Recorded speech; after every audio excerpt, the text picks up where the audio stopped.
I think that you're very right in questioning the platform. Why? Because, the platform that would have actually, been comfortable in terms of talking about, national issues for many people to have listened to and perhaps, made their judgment is quite different from the kind of political or partisan platform that he used.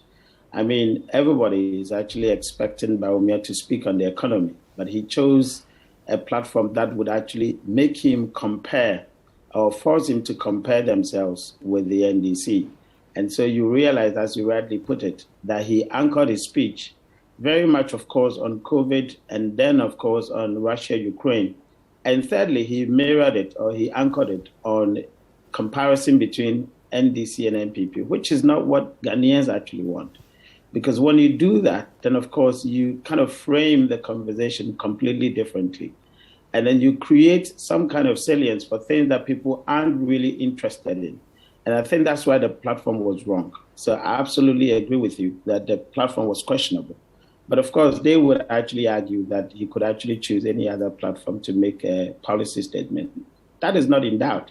But we're saying that because of the platform that he chose, he sort of anchored the speech completely differently than he would have done if the platform was very much national and very much, so to speak, apartisan.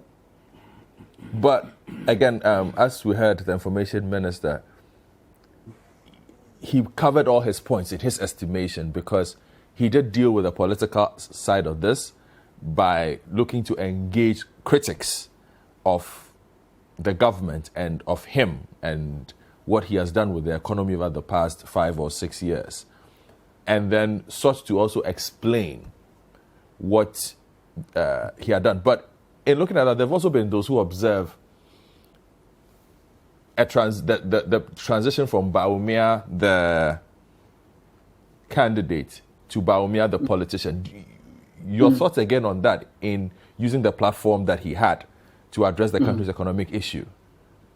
Yeah, I think to be very frank, I feel that Bawumia as a candidate hadn't actually changed from him as a politician or a government or a vice president in his political communication. Why? Because in 2019, we began a program or a research on what we call post-truth. We're looking at how politicians actually do selective, reasoning in trying to persuade the people. And that style hasn't changed. Now, if you listen to his lecture, he is most of the time, applying what we call false causes. He chooses events in history that would actually justify why another event is happening, i.e., establishing or trying to establish what we call cause and effect, with events. But of course, when you go into it, you realize that that is not exactly the case at all.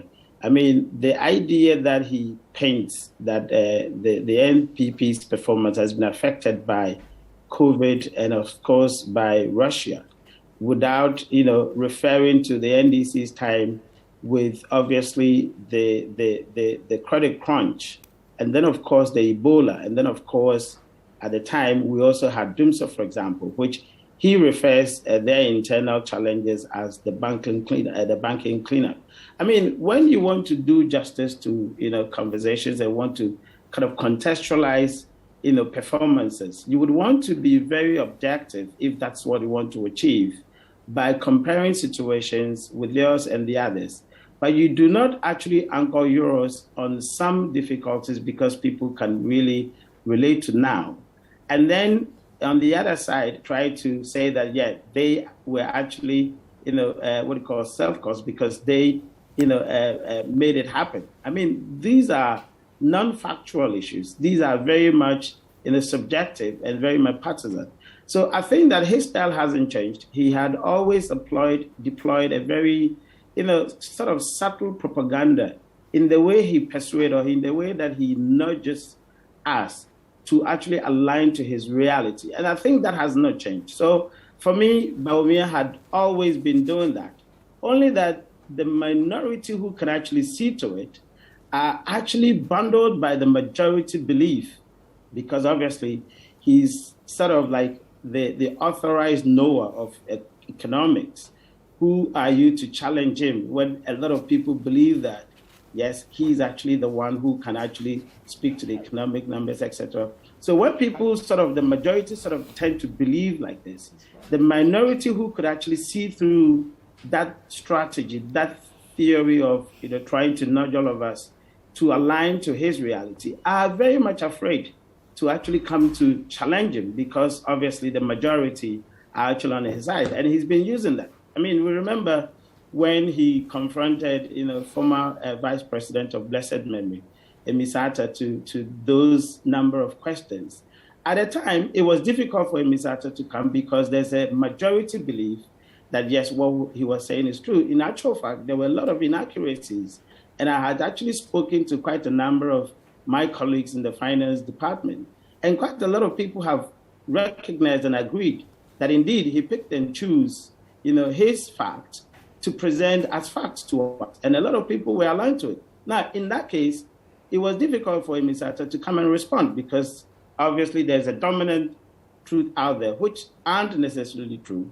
So these are kind of things that he had actually been using over the years, and he's still using it. And people are actually, claiming, why would he use a very partisan platform? Because people would cheer him up and then present it as if exactly what he's saying is true. And that's what he's been actually applying.